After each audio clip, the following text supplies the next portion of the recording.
Berikut adalah kisah Soeharto saat menentang perintah Soekarno untuk menangkap atasannya.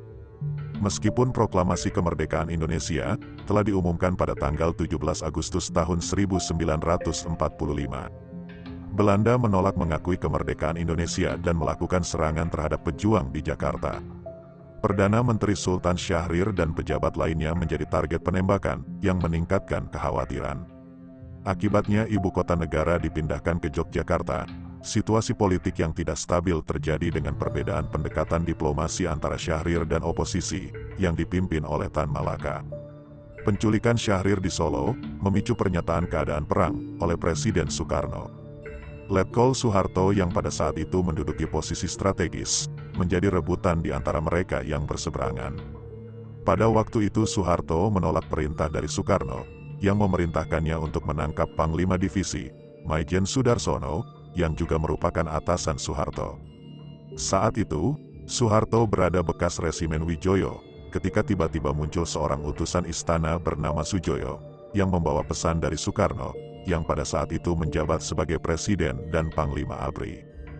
Melalui Sujoyo, Soeharto diberikan penjelasan tentang situasi negara saat itu.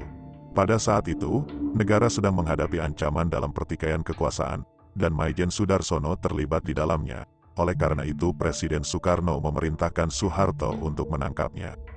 Tak lama kemudian, seorang utusan dari istana juga mendatangi Soeharto, membawa surat perintah dari Soekarno, dengan isi yang sama seperti yang sudah dijelaskan oleh Sujoyo sebelumnya. Soeharto menemui dirinya dalam situasi yang sulit.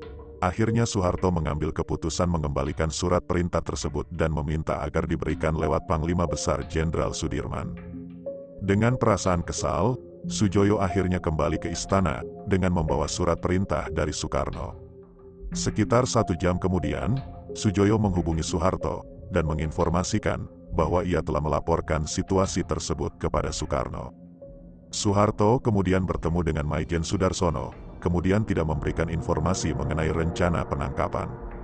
Soeharto menghimbau Maijen Sudarsono untuk segera pindah ke Resimen 3 Wiyoro bersamanya. Soeharto mengklaim bahwa ia memiliki informasi tentang rencana penculikan terhadap Sudarsono oleh sekelompok pejuang. Singkat cerita, Maijen Sudarsono setuju dan segera berangkat. Namun, Maijen Sudarsono kemudian mengungkapkan niatnya untuk menghadap Panglima Besar Jenderal Sudirman.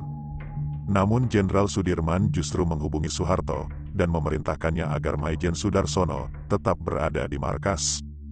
Dari pembicaraan lewat telepon tersebut, Soeharto menarik kesimpulan bahwa Sudirman tidak terlibat dalam konflik politik tersebut.